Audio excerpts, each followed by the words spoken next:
Um zootecnista pretende testar se uma nova ração para coelhos é mais eficiente do que a que ele vem utilizando atualmente. A ração atual proporciona uma massa média de 10 quilos por coelho, com um desvio padrão de 1 quilo, alimentando com essa ração durante um período de 3 meses. Fernanda, fica tranquila, a evolução vai vir, tá? Vai vir. Dá uma olhada nos padrões de matemática, que os padrões de matemática são muito recorrentes. Tipo assim, de todas as provas, a matemática é a que mais tem padrão, tá? De verdade, se perguntar pra galera, você vai ver que mais tem padrão. E é interessante também você ter a teoria sólida dos principais conteúdos que caem. Então, por exemplo, estatística, geometria plana, geometria espacial, você sabe um pouquinho ali, né, de log, se você for um nível mais avançado, mas pro seu nível não precisa tanto, tá? Mas só geometria plana, geometria espacial, matemática básica, regra de três, função no segundo grau, função no primeiro grau, equação no primeiro grau, equação no segundo grau. Sabendo tudo isso, você consegue garantir pelo menos 35, 37, tá? Agora, gente, olha só, mais uma questão aqui de estatística, né? Caraca, essa prova caiu muito de estatística. Ó, alimentando com essa ração durante o período de 3 meses. O zootecnista selecionou uma amostra de coelhos e os alimentou com a nova ração pelo mesmo período de tempo. Ao final, anotou a massa de cada coelho, obtendo um desvio padrão de 1,5 kg para a distribuição nas massas do coelho da amostra. Show! Então, ó, aqui antes era a massa média de 10 quilos e um desvio padrão de 1 quilo. Aqui agora o desvio padrão já foi para 1,5 kg, só que eu não sei a massa média.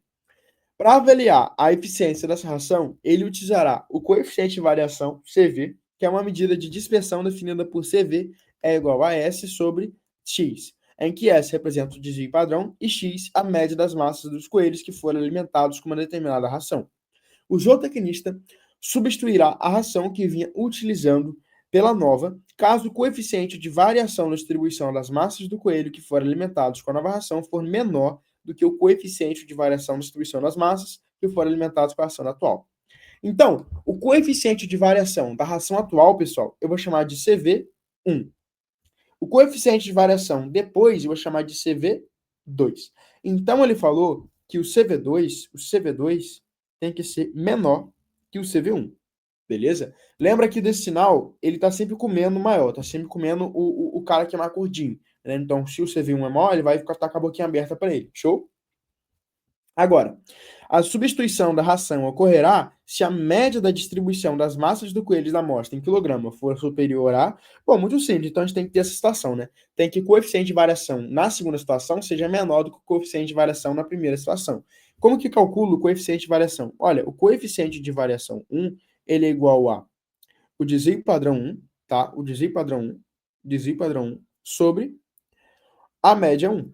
O coeficiente de variação 2 é igual ao desvio padrão 2 sobre a média 2. Ele deu a fórmula pra gente, né? Aqui, ó. Ele deu a fórmula, tá? Então, a gente viu que CV2 tem que ser menor do que CV1. Agora é só substituo. Então, o desvio padrão 2 sobre a média 2 tem que ser menor do que o desvio padrão 1 sobre a média 1. Agora, quem é o desvio padrão 2? O desvio padrão 2, galera, é 1,5, né? Então, aqui, ó, 1,5. Show.